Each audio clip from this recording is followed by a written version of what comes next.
Nama Ibu Lebet, Bapak Ade, Bapak Ade Yamin, yang dimuliakan Allah Subhanahu wa Ta'ala, rekan-rekan mubaligh, para alim ulama, para tokoh masyarakat, sesepuh khotaman, sesepuh manakib yang berbahagia dan semoga tetap dimuliakan Allah Subhanahu wa Ta'ala. Alhamdulillah wa syukurillah, pada hari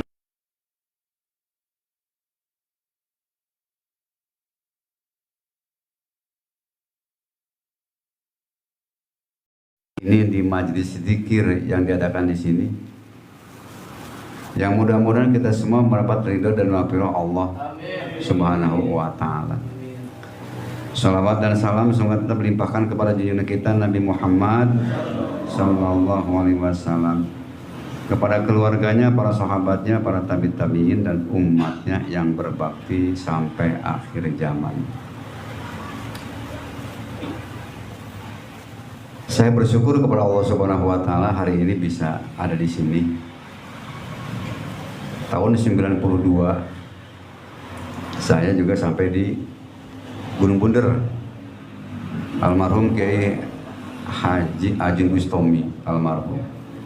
Kemudian saya juga sering ke daerah Lewiliang, ke tempatnya Kiai Haji Anwar Madroji yang kemarin putranya di sini, Ustaz Asep. Beliau lulusan Latifah Mubarakiyah, temannya Bapak Ustaz Heri dari Bogor. Jadi ikhwan di sini itu udah lama sebetulnya.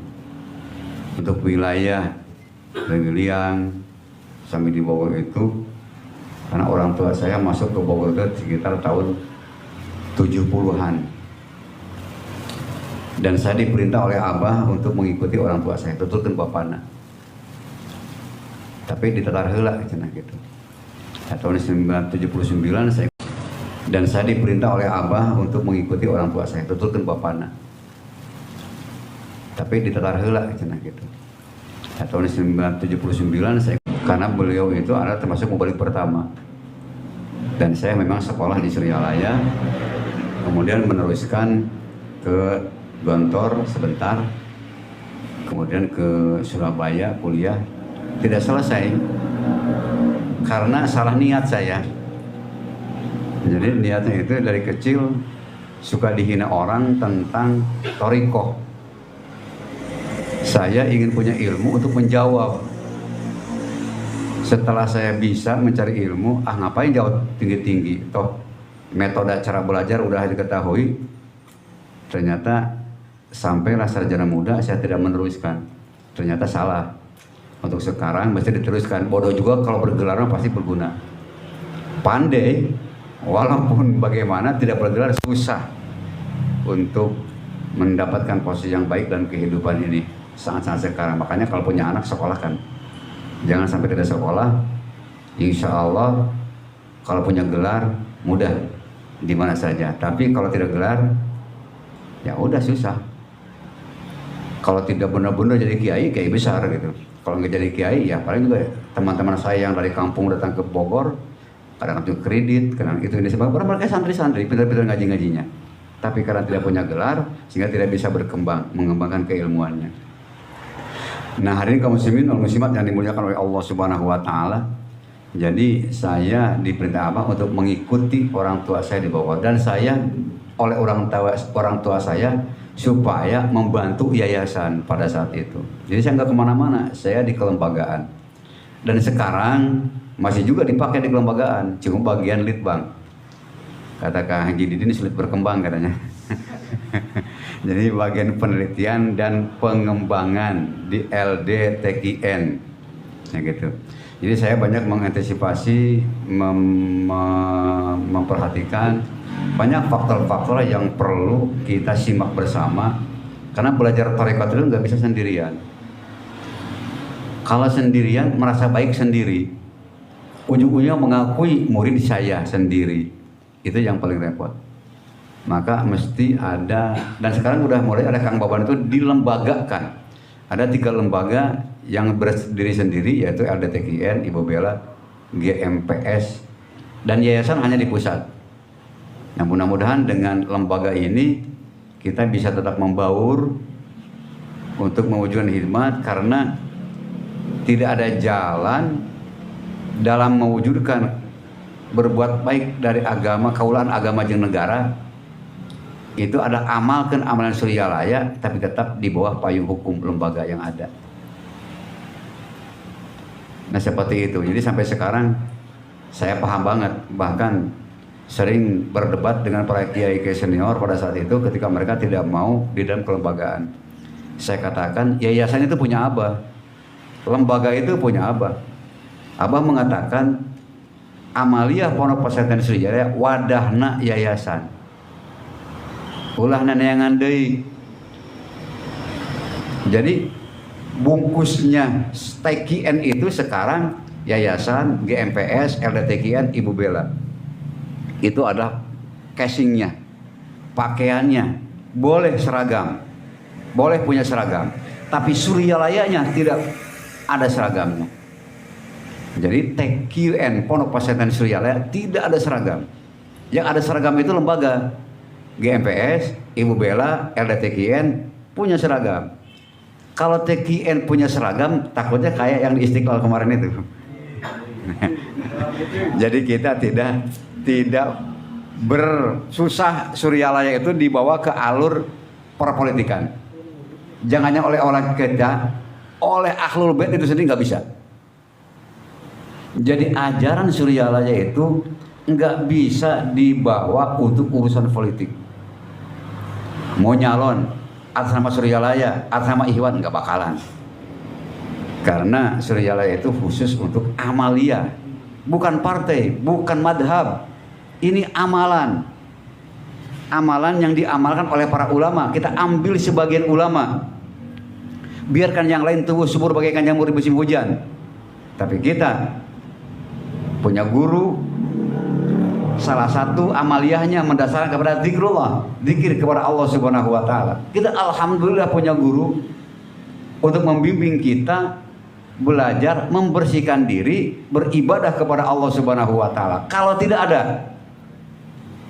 maka semua yang kita lakukan jangan dulu ibadah saja akan tambah kotor diri kita. Dengan ibadah tidak sedikit orang rajin sholat, dakwah di mana-mana, bukan semakin baik, bahkan semakin kotor dirinya. Kenapa? Karena dalam dirinya kotor. Hadotus yang mengatakan anggur mah buktikeun kahadean anu medal tina kasucian. Medal dari kesucian, tumbuh dari hati yang bersih, tumbuh dari hati yang suci. Maka talqin salah satu proses untuk membersihkan hati kita supaya ibadah kita diterima oleh Allah Subhanahu wa taala. Ucapan pengasabah di Mirtul Sudut anggur mah buktikan kehadiran 16 tina suci, tina kasucian, itu ada ayat suci Al-Qur'an surat At-Taubah ayat 145 yang tadi saya baca. Wa amal ladina fi qulubihim maradun. Adapun orang yang dalam hatinya ada penyakit. Penyakit itu dalam tafsir dikatakan ujub, riya, takabur, syirik dan sebagainya. Itu penyakit hati. Fajadathum. Maka dengan turunnya ayat, dengan ayat ini, apa saja ayatnya? Apakah itu perintah sholat, apa itu perintah haji, apa itu perintah haji, atau apa saja? Kalau kita apa itu khotaman, apa itu manakiban, apa itu dzikir, akan menambah rijsan ila rijihim, akan menambah najis dari najis yang ada. Karena hatinya penuh dengan kotor, amalia ibadahnya bukan dengan niat baik, tidak sedikit kan dengan sombong dan ujub dan segala. Bahkan hadotusnya pengarasaba mengatakan ulah angkuh, pedah geus dikir, pedah geus boga guru. Jangan merasa baik daripada yang lainnya, tapi banyaklah bersyukur dan berbuat kebaikan. Intinya itu, bersyukur terus berbuat kebaikan sekemampuan kita. Jangan berhenti karena tidak disukai orang. Jangan berhenti karena dicaci maki orang. Jangan berhenti Suryalaya udah kenyang dengan caci maki. Sehingga Abah Sepuh mengatakan aya berita naon deui euy. Jadi berita baik dan buruk udah nikmat aja untuk kelas beliau. Tapi untuk kelas kita Kalau tidak dipuji, ya berhenti. Apalagi kalau dicaci, baru aja segitu udah berhenti. Bahkan orang yang semakin hebat ujiannya dan bisa melewatinya, dia sangat utama dalam kehidupannya. Tidak ada orang yang berprestasi tinggi ujiannya kecil-kecilan. Para nabi, para wali ujiannya lebih hebat. Nah kita mah apa ujiannya? Sampai sekarang juga masih bisa makan, sampai sekarang juga masih baik-baik saja. Coba zaman dulu, zaman guru kita aja, zaman Abah Sepuh. Maka Abah Sepuh pada saat itu zaman susah. Maka yang muncul itu khawarikul ada, karomah. Ya, itu Abah Sepuh tuh. Tapi Abah Anom sudah mulai modern. Tidak dimunculkan khawarikul adahnya. Yang dimunculkan adalah kemuliaan intelektual sebagai orang muslim yang betul-betul mendapat bimbingan dari Allah Subhanahu wa taala. Karya-karyanya sangat luar biasa. Itu Abah Anom tuh. Ya mungkin masa kita sekarang kita harus lebih baik. Kenapa? Karena sarananya udah lengkap. Di sini saya akan bicara, kita ini kadang-kadang terobsesi dengan sebutan guru mursyid. Padahal guru mursyid itu sebutan kita, bukan sebutan guru kita. Sebutan kita bahkan udah menjadikan bahasa dunia. Guru tarekat itu syekh mursyid. Tapi apakah syekh mursyid yang dimaksud walian mursyida? Bukan. Terinspirasi dari kalimat kata-kata itu sehingga menggunakan guru tarekat itu mursyid.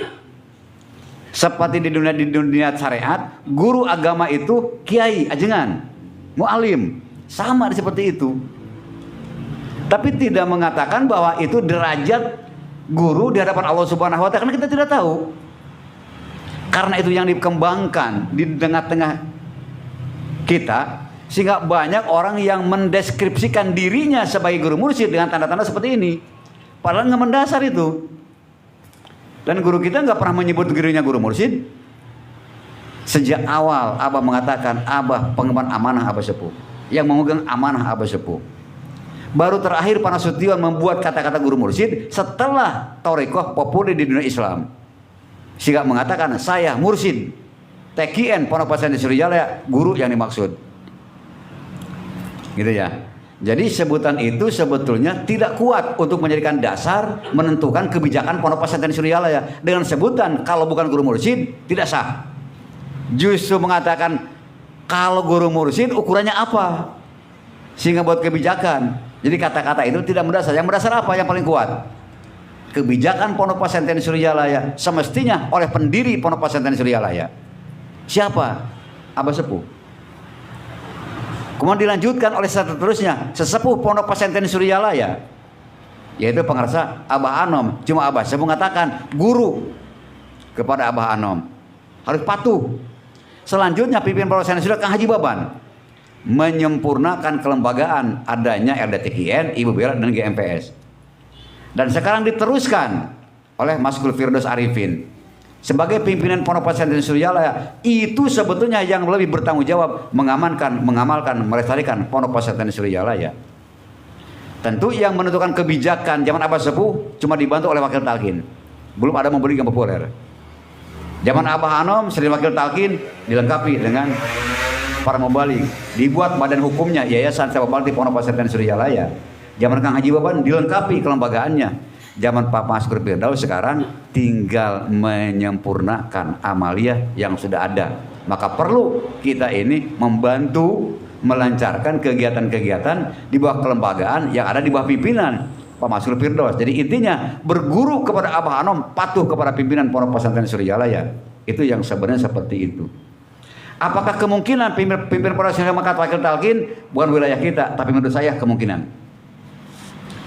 Karena saya katakan tadi bahwa yang mengangkat mubalik, mengangkat wakil talqin, mengangkat kelembagaan itu adalah yang paling bertanggung jawab adalah pimpinan Pondok Pesantren Surijaya untuk mengamankan, mengamalkan, melestarikan amaliyah yang sudah dipatenkan oleh Hadratus Syekh.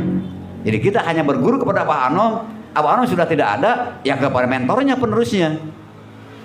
Seperti kita belajar agama Islam, pan Rasulullah sudah tidak ada. Berarti kepada siapa? Al ulama warasatul anbiya. Para ulama menjadikan pewaris Nabi. Amaliyah Surijaya enggak banyak.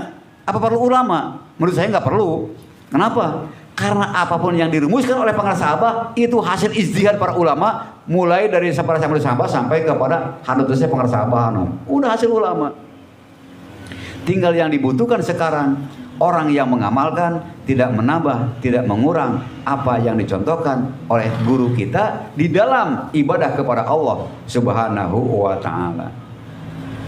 Nah, hari kaum muslimin dan muslimat yang dimuliakan oleh Allah Subhanahu wa taala, di dalam kesempatan ini karena ini akhir bulan Safar, awal bulan Maulid, saya akan mencoba melihat dari amaliyah yang kita amalkan pada bulan Safar. Bulan Safar itu suka diartikan bulan penyakit, bulan penuh ujian. Kalau saya melihatnya bukan begitu.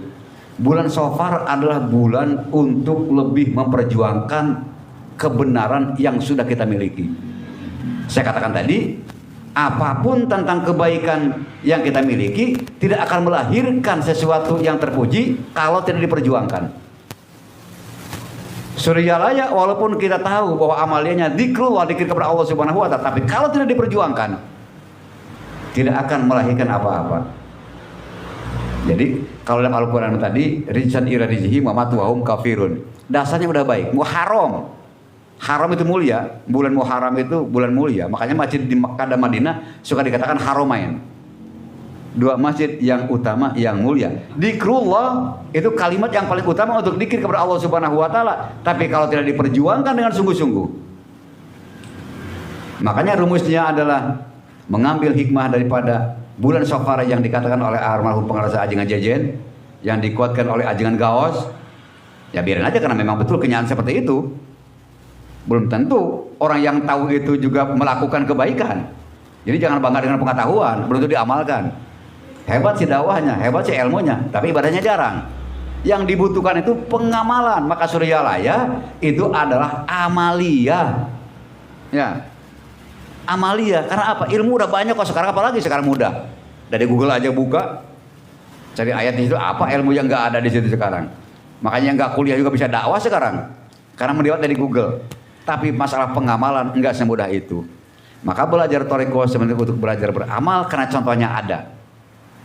Jadi kalau melihat dari bulan Safar ada bulan penuh perjuangan, karena di bulan Safar itu menikahnya Siti Fatimah dengan Sayyidina Ali, ya.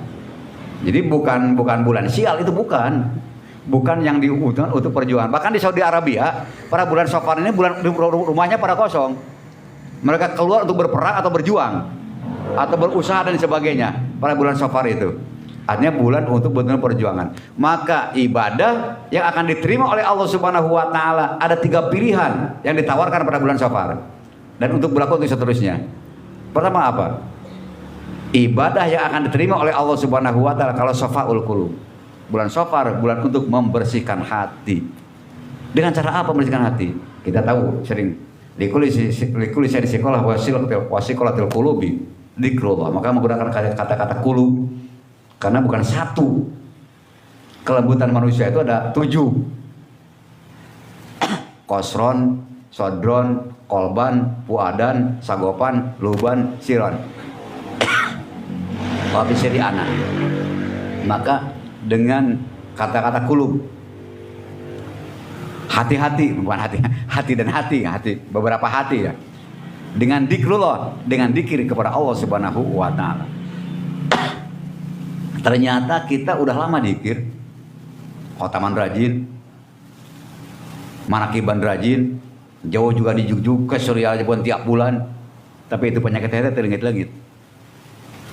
Anger kesal mah kesal, dendam mah dendam, iri mah iri, dan lain sebagainya, terlengit-lengit. Yang kita rasakan kan seperti itu. Di dalam beribadah itu, dzikir mah dzikir benar. Diceritakan kemana-mana, dzikir kalimat thayyibah, kalimat yang akan memberikan hati. Anu ngomongna pasti kena kotor hatena. Makanya dijelaskan oleh pengarasa Abah, wakil talqin itu sama dengan iman biasa kedudukannya. Cuma wakil talqin mendapat izin untuk mentalkin, belum tentu juga mengamalkan. Buktinya ada wakil talqin yang nyaliwang. Ya, jadi pengetahuan itu belum tentu juga jadi dangdanan kalau tidak diamalkan sungguh-sungguh. Wakil talqin kok nyeleweng, berarti nggak mengamalkan dia. Masih mengikuti mereka, yang tidak patuh kepada Suryalaya, jadi belum tentu wakil talqin pun juga mengamalkan ilmunya. Cuma beliau dapat izin untuk ketika mentalkin masuk ke ranah hidmat, masuk ke ranah wilayah. Karena yang mentalkin hakikatnya bukan wakil talqin tapi guru. Ya, hakikatnya Allah. Innal ladina yubayyi'unaka innama yubayyi'unallah. Yang mentalkin itu bukan kamu Muhammad tapi Allah. Yadullahi fawqa aydihim. Kalau kita mah berkah dari guru kita, maka masuk ke dalam wilayah keberkahan gurunya. Wakil talqin artinya merobitohkan kepada guru mursyid, bukan robitoh kepada wakil talqin. Mengajarkan bagaimana robitoh kepada guru, dijelaskan oleh wakil talqin sebagai mentor utama. Ya, bukan wakil talqin saja yang bisa menjelaskan Suryalaya. Ada pengurus sekarang. Ya, ada guru-gurunya, ada kiai untuk menjelaskan tentang kesuryalayaan. Lumayan aja wakil talqinnya rupa-rupa. Ada yang memang bukan dari akademi, mereka ikhwan biasa, sekolah pun juga enggak, masantren pun enggak, tiba-tiba diangkat wakil talqin. Ustaz Ali, Pak Amin, bukan kiai, bukan juga lulusan perguruan tinggi keagamaan, tapi diangkat wakil. Kenapa? Karena materinya nggak banyak. Ya, cuma mengamalkannya itu yang paling susah. Walaupun dijelaskan wa Allah istaqamu ala thariqah la askunifu an ghuraqah, hafal dalilnya. Kalau istiqomah dan secara satu metode, tapi nggak pernah satu metode istiqomahkan. Ayo gonta ganti nggak puas. Ingin itu, ingin ini dan sebagainya. Berubah-ubah terus sehingga tidak mendapatkan hasil apa-apa. Makanya pengarang sahabat mengatakan biarkan yang lain tumbuh subur bagai kemudian Yusuf. Cuma kita dasarnya zikrullah, bukan yang lain. Kalau yang lain mungkin yang lain ngamalkannya, tapi yang diajarkan oleh guru kita pengarang sahabat zikrullah. Saya di Suryalaya 6 tahun enggak pernah diajarkan oleh pengarang sahabat tentang keagamaan. Saya diajarkan oleh guru-guru yang ada di Suryalaya. Tapi ketika talqin, Hadratus Syekh yang pertama nalkin saya. Kemudian ada wakil talqin yang lainnya. Kemudian terakhir ditalqin lagi oleh Hadratus Syekh Pengarasa Abah Anom. Sampai Latifah 5, Latifah 7 oleh Pak Pengarasa Abah Anom. Karena saya masa beliau masih ada. Tapi sekarang udah masa wakil talqin. Biasanya Pak Sandisi suka meningkatkan sampai Latifah 5. Dan saya tidak meminta, karena saya takut tidak bisa mengamalkan. Cuma saya ikut upgrading kalau sekarang. Kalau dulu ikut penataran. Setiap penataran ditingkatkan oleh Hadratus Syekh Abah Anom tentang Latifahnya. Murid Latifah 5, kemudian yang terakhir dengan ajingan jejen yang 6 bulan itu Latifah 7. Dan saya yakin walaupun ditalqin Latifah 7 belum tentu yang dengarkannya itu paham. Karena itu yang menalqin bukan Allah Subhanahu wa taala. Kalau dia malaweng ya malaweng. Walaupun ditalqin Latifah 7 yang ingatnya 3 ya 3. Ingatnya 1 ya 1. Makanya jangan ragu-ragu untuk bawa ikhwan untuk ditalqin, jangan pakai di briefing segala. Ya udah antarkan aja. Toh yang nalqin bukan gurunya, ada semata-mata Allah Subhanahu wa taala. Ini menatib haji menurut kita. Jangan-jangan kamu juga mengasihkan tahunya nggak sesuai dengan apa yang diajarkan oleh guru kita. Ya udah kalau ada orang mau ditalqin ya talqin aja. Gitu ya. Jadi tugas kita itu kalau mau menjelaskan ya jelaskan sampai mereka mau ditalqin. Jangan pakai menjelaskan itu dan sebagainya. Makanya termasuk pengajian Miftahus Sudur itu ada bab 2 dan bab 3. Hati-hati jangan ditafsirkan itu. Jangan ditafsirkan sesuai dengan pengetahuan kita tentang berita talqin dari wakil talqin. Ya. Karena itu saujratna seperti angkat lisanmu. Ya udah, pertajam lisanmu. Kan tidak begitu waktu talqin. Tapi di Miftahus Sudur kan seperti itu bahasanya. Kemudian rapatkan antara dua bahu. Ya udah begitu aja. Jangan dijelaskan, ditafsirkan. Kenapa kamu mengartikan itu? Karena kamu dengar dari wakil talqin. Nggak boleh itu. Makanya ketika akan membahas Miftahus Sudur minimal lapor dulu, minta izinnya. Karena itu ada bab yang sangat sakral yang ada kaitannya dengan rahasia guru, yaitu bab 2 dan bab 3. Kalau yang lainnya banyak kepada pengetahuannya. Silakan dibaca. Cuma ya minta izin aja. Mohon doanya, mohon izinnya, saya ingin mengadres Miftahus Sudur. Karena itu karya tulis Hadratus Syekh Pengarasa Abah Anom. Bab-bab yang lain banyak pengetahuan, apalagi bab 5, bab 6. Itu banyak kepada pengetahuan-pengetahuan. tentang pendapat-pendapat ulama tentang keutamaan zikir kepada Allah Subhanahu wa taala. Daripada kita baca yang lain, baca Miftahu Sudur aja. Cuma ya kalau memang mau dikajikan, karena ada bab yang hal itu yang menyangkut wakil talqin, nggak boleh kita mengajarkan, menyampaikan seperti wakil talqin. Di bab itu aja. Jadi udah saujratnya apa gitu. Kalau nanya bisa muridnya, Pak bagaimana ini maksudnya? Ya udah kamu talqin lagi ya aja. Berarti ketahuan dia nggak paham. Kalau nggak paham ya talqin lagi. Diperintahnya jangan kita yang mengajarkan, jangan kita yang menjelaskan. Karena itu wilayah para wakil talqin. Jadi si murid itu mendengarkan, mengamalkan apa yang didengar, yang diterima dari wakil talqin, bukan dari kita. Kita hanya sharing pendapat aja. Mungkin masing-masing buka cara tersendiri. Nah hal-hal seperti itu yang perlu. Dan alhamdulillah saya pun di Baitul Ikhlas itu diperintah oleh Pengurus Grup Firdaus untuk mengkaji Miftahu Sudur. Di tempat-tempat yang lain saya nggak berani. Hanya di Baitul Ikhlas saja. Mungkin kalau di tempat yang lain ada ya silakan aja, cuma minta izin ke Pondok Pesantren Surya supaya mendapat keberkahan, terutama bab itu. Takut melebihi, melewati tugas-tugas kewenangan kita karena latak puma la salah kebi ilmin. Jangan kamu dulu suatu perkara kamu sendiri bukan ahlinya. Bukan semakin baik, semakin bisa, bukan semakin suci, semakin kotor. Karena udah ada dir dalam diri kita bisa. Dir dalam kita tahu. Padahal tidak ada kewenangannya. Itu yang paling bahaya di dalam belajar bertasawuf itu. Nah ternyata hari kaum muslimin wal muslimat yang dimuliakan oleh Allah Subhanahu wa taala, ibadah untuk diterima oleh Allah Subhanahu wa taala dengan membersihkan hati susah. Kotor wae. Walaupun dikerja keras dan sebagainya, anger we kesel mah teulengit-leungit. Ternyata ada pilihan kedua. Jadi bukan shortnya fa-nya fanaun nafsi, lebur diri ke dalam jalaliyah dan jamalnya Allah Subhanahu wa taala. Artinya apa yang kita amalkan bukan merasa dari kita, semuanya anugerah dari Allah Subhanahu wa taala. Makasih karena doa la haula wala quwata illa billah. Cuma ngomong doang kan kita bisa begitu. Anger we lamun tadi disebut-sebut mengadat. Kan itu dari saya. Jadi tetap ingin diakui bahwa apa yang kita lakukan semata-mata kita.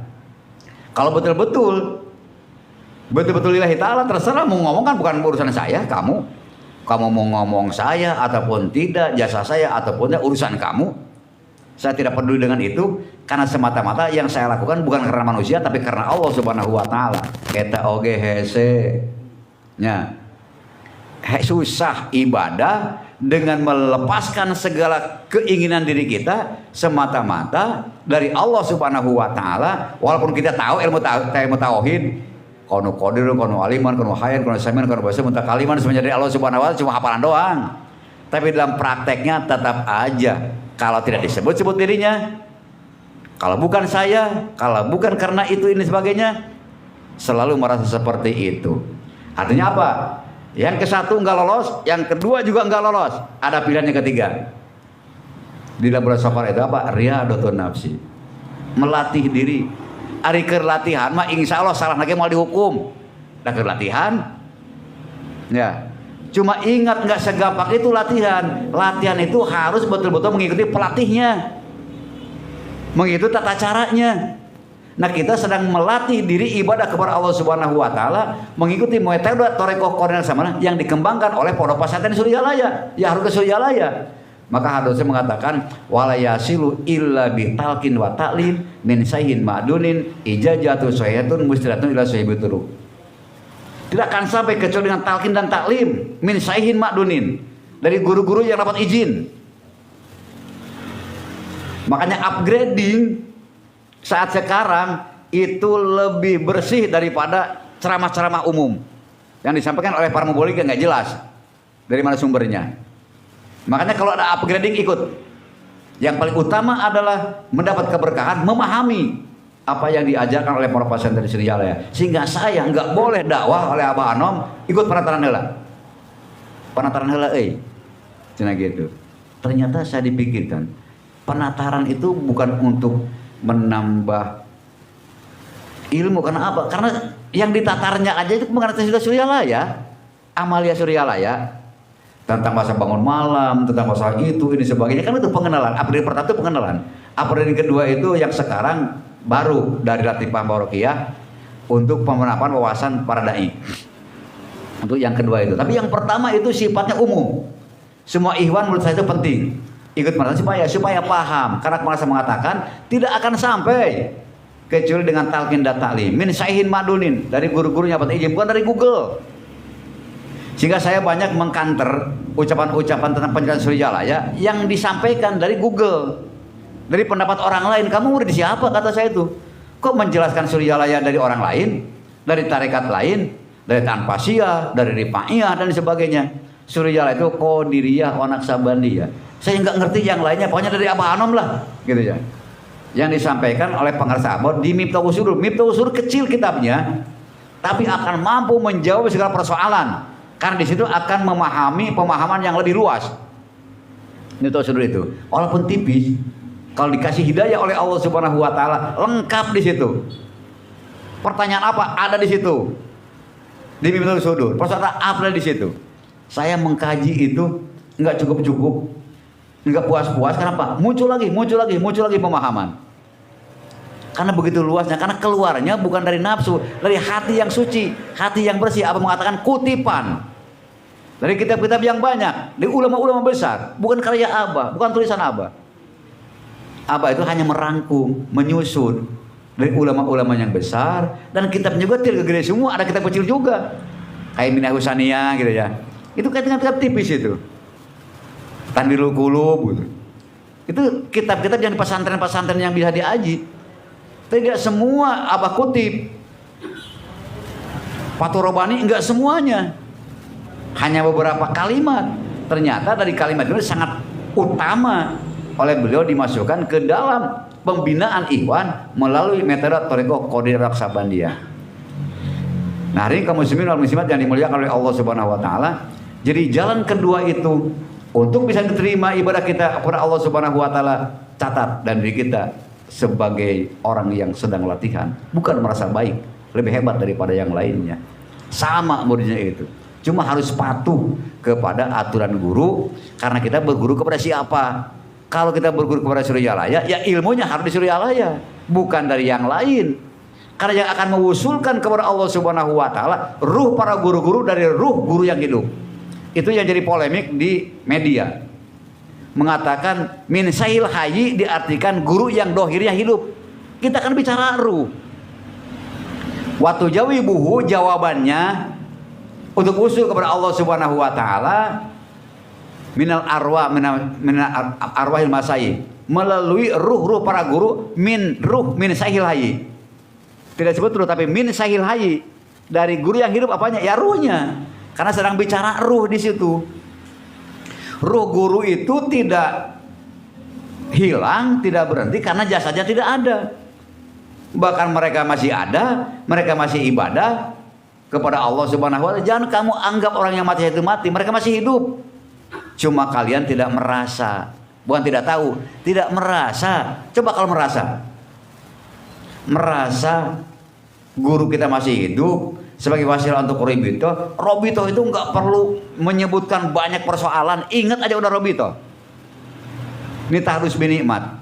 Seumur hidup saya belum pernah terserang penyakit jantung.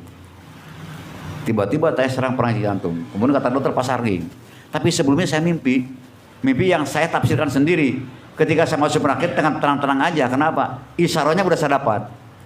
Saya akan terserang penyakit berat, tapi mudah penyelesaiannya. Dengan Robito beres masalah. Karena begitu kasih uang besar, saya lewat kali, begitu dangkal bening airnya. Ketika lewat ke sana ada orang banyak, diperintahkan Robito katanya. Begitu Robito terus tersingkirkan, jalan kosong. Silakan mau ke sana atau ke sini katanya. Kalau ke sana agak jauh, kalau sini dekat jalan tikus. Tapi kesannya macam-macam juga. Dan itu terjawab ketika saya mengalami perawatan di rumah sakit kemarin. Karena saya belum pernah dikontrol, sehingga betul-betul begitu dicek, ternyata awak saya itu rusak banget. Darahnya nggak teratur, jantungnya nggak teratur, kolesterolnya, gulanya dan sebagainya. Sehingga pada saat itu 1 hari saya dinormalkan oleh dokter. Karena akan pasang ring. Setelah pasang ring ngedrop di 35. Kemudian saya berpikir, bagaimana jantung saya bergerak dari seharian kemarin saya nggak pernah gerak-gerak. Hari saya minum air aqua banyak, hampir 2 liter. Kemudian saya robito. Sambil nangis, saya bahasanya begini, bah, gitu aja. Karena apa? Karena memohon kepada Allah itu enggak ada bahasanya. Cukup dengan dikir. Ista'antu ilaha illallah. Kalau mau ngomong ya ke makhluk Allah. Saya sampaikan, bah, kalau ini menjadikan baik bagi diri saya, ya panjangkan umur saya. Tapi kalau tidak baik ya udah nggak apa-apa. Sekarang pun mau kembali kan saya itu. Dalam hitungan jam setelah minum itu berubah kemudian jadi 30 80, berubah lagi 96 baru kata dokter ya udah bisa ke rawat inap. Itu berubahnya. Ternyata dikir yang saya lakukan selama 3 hari. Karena pakai pikiran tuh duk sini sampai bocok ini nih. Tetap aja enggak raba-raba, tapi begitu lebih toh. Terjawabannya itu ternyata begitu lancar mudah. Nah di sini pentingnya robito itu karena akan menjadikan perbuatan kita berkah. Kata para sahabat, silsilah itu toriko. Silsilah itu wasilah untuk berkah. Berkah itu akan masuk ke dalam media mendapat pertolongan dari Allah Subhanahu wa taala. Allah mau nolong kecuali amal itu berkah. Makanya Rasulullah ketika Isra Mi'raj ladzi barokna haulahu. Ya. Di sekitarnya penuh berkah. Kenapa? Karena Rasulullah berangkat itu melalui tempat-tempat ulil azmi diturunkan. Itu berkah. Dan kita memohon kepada Allah Subhanahu wa taala hidup berkah. Ihdinas siratal mustaqim, siratal ladzina an'amta 'alaihim. Ghairil maghdubi 'alaihim waladdallin. Dikatakan dengan tafsir yang lain, minan nabiyyin wasiddiqin wasyuhada wasallim wasana ulaika rafiqa. Itu hidup berkah. Jadi Allah akan memberikan pertolongan itu hanya kepada mereka yang hidupnya mendapat berkah. Pertolongan itu jangan diartikan sempit. Pertolongan itu segala sesuatu yang menjadikan wusul kepada Allah Subhanahu. Itu pertolongan Allah. Nyari cager ge ari hatena jauh ti Allah, ini pertolongan Allah. Pertolongan itu menolong bahwa manusia itu menjadikan ibadahnya diterima oleh Allah Subhanahu wa taala. Maka bisa bentuknya sakit, bisa bentuknya gimana saja. Sehingga kita mengatakan khairihi wa syarrihi minallah, baik dan buruk itu hakikatnya dari Allah Subhanahu wa taala. Nah, hari kaum muslimin wal muslimat yang dimuliakan oleh Allah Subhanahu wa taala, dan ternyata untuk bersama-sama dengan orang yang usul kepada Allah diperintahkan oleh Allah. Kun ma Allah wa la takun ma Allah, fakun ma aman karena ma Allah. Fa innahu yusiluka ilallah. Bersama dengan Allah. Kalau tidak bisa dan memang tidak akan bisa, maka bersamalah dengan orang-orang yang bersama dengan Allah Subhanahu wa taala, karena beliau itu akan mengantarkan kamu kepada Allah Subhanahu wa taala. Ini ada jalan ketiga. Ke satu enggak bisa, kedua enggak bisa, masa ketiga enggak bisa? Itu paling gampang kok. Tidak melihat kebodohan kita, tapi yang dilihat lingkungan kita. Maka orang yang berjamaah itu pasti diterima ibadahnya, diterima doanya. Dan kita selalu berdoa itu mengundang tetangga. Kenapa? Karena doa berjamaah itu pasti diterima. Kenapa? Karena yang dilihat bukan orang per orang. Maka di kita khotaman tam sama dengan Cianjur, curhat dengan tam-tam malam. Pak Haji, khotaman tam di sana mah jadi imamnya aja yang tuntas, makmum mah bebas aja. Apalagi di sini kata saya di tempat saya di Betul Ikhlas. Khotaman tam itu yang penting imamnya yang baca tuntas, si makmum mah terserah eko goleran oge. Anu penting mah ikut di situ, kabagean cinta gitu. Kan yang dilihat bacaan imam, bacaan makmum, ngambil kiasnya seperti sholat karena berjamaah. Maka ketika dikir berjamaah gak usah namahan geus eureun. Imam dikir ya dikir, kecuali ilah hadot sorangan pek bae eta mah. Ya, makanya saya mah enak aja ketika dikir enggak pakai ilah hadot, saya langsung aja dikir milu. Ilallah. Enggak ilah hadot lagi. Masbok aja udah. Karena begitu sayyiduna ya saya juga sayyiduna udah berhenti. Itu. Kecuali kalau mau munfarid masing-masing, berarti ilah hadot deui. Masing-masing mah gitu tanya. Itu kan ada caranya, makanya harus tahu itu. Berjamaah itu karena akan mencakup yang lainnya, maka khotaman di sana juga berjamaah. Berjamaah itu si makmum harus tartil bacaannya. Si imam ya di dalam hati kebanyakannya, gitu. Nah, begitu di dalam berdoa kita, di dalam lingkungan manakiban, tidak dilihat pribadinya, keseluruhannya. Kalau kabeh malaweng kajen, kan yang dibaca, yang disuruh kita, yang diajak kita bukan yang ngedohir aja. Berarti ruh yang suci yang dilihat bukan kitanya, tapi ruh yang suci yang ikut dengan kita. Kalau kita sebut guru kita yang ada. Maka di zaman Qawa ada, ketika murid menyebut Sultan Aulia di 70 murid, semuanya didatangi oleh Sultan Aulia, satu sama lainnya tidak tahu, tapi Sultan Aulia datang. Artinya keberkahannya sampailah kepada orang yang menyebut-nyebut. Jadi yang dilihat bukan doa kita, doa guru kita tentu diijabah oleh Allah Subhanahu wa taala. Makanya sering-sering berjamaah kan gitu. Nah, hari ini kaum muslimin wal muslimat yang dimuliakan oleh Allah Subhanahu wa taala, sehingga para sahabat mengatakan, "Ida aroda ayak sibal hudur." Kalau kalian ingin mengusahakan hadir hati kepada Allah Subhanahu wa taala, falyujali sayaquhu. Aw ikhwanahul ladina mujadina ladina yudisuna fi tariqillah. Kalau kamu ingin khusyuk hadir hati kepada Allah Subhanahu wa taala, duduklah dengan guru. Guru sudah tidak ada. Duduklah dengan murid-murid yang sungguh-sungguh. Alladzi yunisuna, mereka yang tenang di jalan Allah Subhanahu wa taala.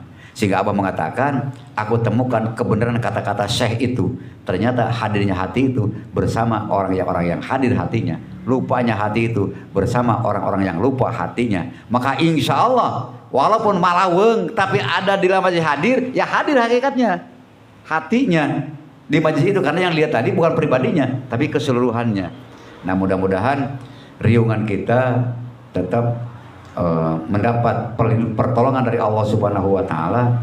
Amaliyah kita walaupun banyak kekurangannya, sugan kunukatil umah, diterima oleh Allah Subhanahu wa taala. Lahirlah manusia pilihan di bulan Maulud, yaitu junjungan kita Nabi Muhammad sallallahu alaihi wasallam, dan kita ingin mengikutinya, menjadikan manusia yang rahmatan lil alamin. Itulah kan habis safar bulan Maulud. Makanya amaliyah yang kita amalkan coba apa? Yang tamar pagi tadi itu Al-Kautsar 17 kali, Kulhu 5 kali, dina poe Rebo, lain dina Kemis Wekasan bukan di Jumat Wekasan bukan. Kenapa? Karena itu menandakan 4. Kalau tidak diamalkan bisi cilaka 12. Karena Islam itu 5, iman 1, ihsan 1. Ini mah logika siloka orang-orang Sunda. Ternyata itu ada kaitannya dengan kalimat 12 yang bersumber dari 4 asma Allah Subhanahu wa taala, yang wal awal wal akhir, dia yang pertama, dia yang terakhir. Kemudian diucapkan dapat kalimat di dalam 4 kata la ilaha illallah, disempurnakan di dalam 4 lautan ilmu, syariat, tarekat, hakikat, dan makrifat. Maka melaksanakannya sholat itu, apa bersyukurnya itu 17 kali. Inna atoina kal kautsar fasoli. Nikmatku banyak yang diberikan kepada, maka sholatlah. Maka sholat sebagai ungkapan syukur kepada Allah Subhanahu wa taala. Kemudian al-ikhlas 3 kali. Artinya beraudiensi, berdialog dengan Allah Subhanahu wa taala. Ibadah itu wajibnya 5 kali, dan ibadah itu beda daripada yang lainnya. Maka kalau kita melihat tata cara ibadah umat Islam, sebetulnya umat Islam itu jauh dari sifat-sifat syirik. Ini mencium tangan dikatakan nyembah, hormat bendera dikatakan nyembah. Nyembah kalau nggak begitu metode Islam. Menyembah kepada Allah kudu wudu, kemudian menghadap benar-benar ke kiblat, konsentrasi penuh, kemudian ada bacaan niatnya.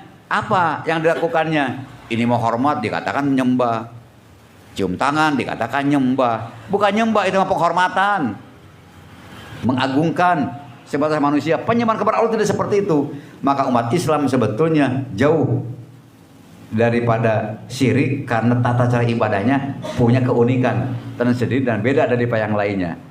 Nah gitu, hari kaum muslimin wal muslimat yang dimuliakan oleh Allah Subhanahu wa taala. Kemudian setelah itu baca Al-Falaq dan Anas. Biasanya yang merongrong untuk ibadah kepada Allah itu karena godaan dari alam, godaan daripada manusia.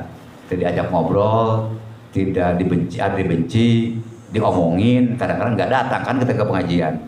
Atau karena hujan, karena bencana dan sebagainya, maka kita mohon perlindungan kepada Allah Subhanahu wa taala supaya kita diselamatkan, sehingga betul-betul kita ini sebagai ungkapan syukur kepada Allah Subhanahu wa taala. Maka akhir di Rebo Wekasan itu seperti itu dalam perbuatannya. Mudah-mudahan kita sebagai penerus yang diidam-idamkan oleh junjungan kita Nabi Muhammad SAW, karena beliau duduk termenung mengkhawatirkan umatnya di akhir zaman. Itu dalam Sirul Asrar ada kata-kata seperti itu. Nabi-nabimu itu duduk termenung mengkhawatirkan umatnya di akhir zaman. Karena di zaman Rasul aja udah seperti itu, di akhir zaman nanti bagaimana? Nah, hari kaum muslimin dan muslimat yang dimuliakan oleh Allah Subhanahu wa taala, mudah-mudahan amaliyah kita diterima oleh Allah Subhanahu wa taala dan tidak bosan-bosan, tetap istiqomah mengikuti apa yang guru kita ajarkan kepada kita. Demikian yang dapat kami sampaikan, mudah-mudahan ada manfaatnya. Kurang lebihnya mohon maaf yang sebesar-besarnya. Wassalamualaikum warahmatullahi wabarakatuh.